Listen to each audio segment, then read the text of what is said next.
Bharat butter ரொம்ப ஆச்சரியமான விஷயங்களை நமக்கு சொன்னார். இப்ப இனிமே என்னாச்சுன்னா கருப்பு நாயை பார்க்க செய்யலாம். யாரவா பெரிய உபன்யாசம் ஞாபகம் இல்லை. தனுர்மாச பொங்கலோ கருப்பு நாயோ எப்பொழுதுமே கல்வியா நிற்கும். கிளைமேக்ஸ்ல கொண்டு அந்த ஸ்லோகத்தை சொல்லிட்டார். எம்பெருமான் அவனுடைய திருவுள்ள குறிப்பை சகுனங்களினால சொல்லுவான். சுவாமி தேசிகன் சகுனம் பாவி சூச்சனம் அப்படின்னு சாதிக்கிறார்.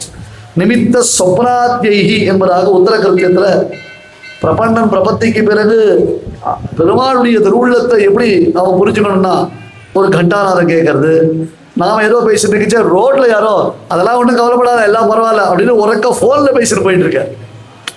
நாம வேற ஏதோ நினைச்சிட்டு இருக்கோம், ஆனா அவர் வேற ஏதோ விஷயத்த பேசிட்டு இருக்கார்.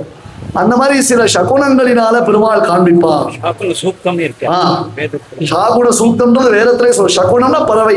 அதுதான் ஆண்டாள் 3 தடவை சொன்னான். புள்ளும் சிலம்பினகான் கீசி கீசன் எங்கும் ஆடைச்சா தன் மறுபடியும் புள்ளும் சிலம்பினகான். 3 விதத்துல சகுன சாஸ்திரம் தான் ஆண்டாள் இருந்து காண்பிக்கும்.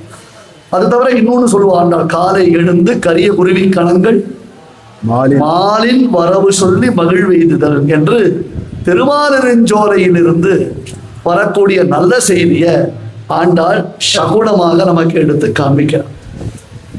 அப்ப பெருமாள் நமக்கு சகுனம் கொடுத்திருக்கான்.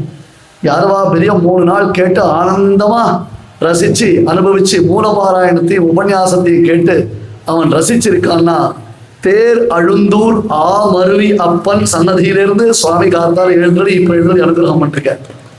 அதே மாதிரி திருமால் இருஞ்சோலையிலிருந்து கோமட்டம் முகுந்தாச்சார சுவாமி எழுந்திருக்கு.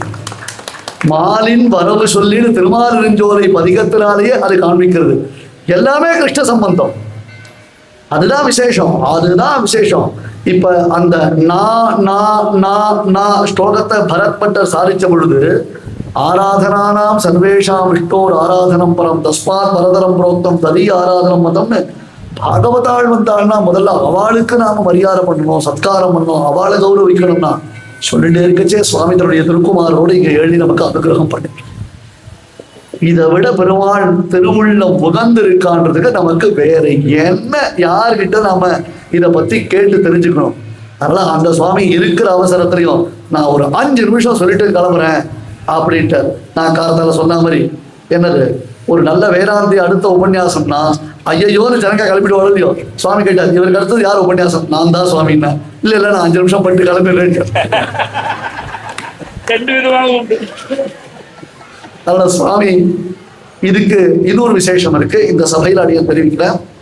சுவாமியினுடைய சஷ்டப்த பூர்த்தி மகோத்சவம் வைகாசி மாசம் நடக்க இருக்கு. ரொம்ப விசேஷமா எல்லாரும் சஷ்டப்த பூர்த்தி தான் பாராயணம் சேவா காலம் அந்த மாதிரிதான் வச்சுப்பா. இது சரசு வைக்கிறது உண்டு. ஆனா சுவாமி இந்த சனாதன தர்மத்திற்காக பெரிய பாடுபட்டு இருக்கு. அமைதியா திருமாலிருஞ்சோலையில ஏகாந்தமா ஒரு ஆசிரமம் ஏற்படுத்திட்டு அங்க சம்பிரதாய சனாதன தர்மத்துக்காக பிரச்சாரங்கள் பண்ணிட்டு இருக்கு. இப்ப சுவாமி என்ன பண்ணிருக்காரு தெரியுமோ, தன்னுடைய சஷ்டத்து பூர்த்திக்கோசரம் ஒரு ஹிந்து எழுச்சி மாநாடு ஸ்ரீலங்கத்துல 5 நாள் நடத்துறது. அதுதான் விசேஷம். பெருமை சதசு சபைன்றதாக வச்சுட்டு போல எல்லாரையும் கூப்பிட்டுருக்காரு, திரிமதஸ்தானையும் கூப்பிட்டுருக்காரு. எல்லாரும் எல்லா விஷயங்களையும் பத்தி பேசணும். மக்களுக்கு இந்த ஆத்தியாத்மிகமான ஒரு சிந்தனை அபிவிருத்தி ஆனது. சஷ்டப்த பூர்த்திய எப்படி சார்வஜனீகமாக கொண்டு போய் எல்லாருக்கும் சனாதன தர்மத்தை கொண்டு போய் சேர்க்கணும்னு அந்த சுவாமி உத்சுகரா இருக்கார். அவர் ஒரு 5 நிமிஷம் நமக்கு ஒரு அனுகிரக பாஷணம் பண்ணுவார். அதை நாம் அனுபவிக்கலாம்.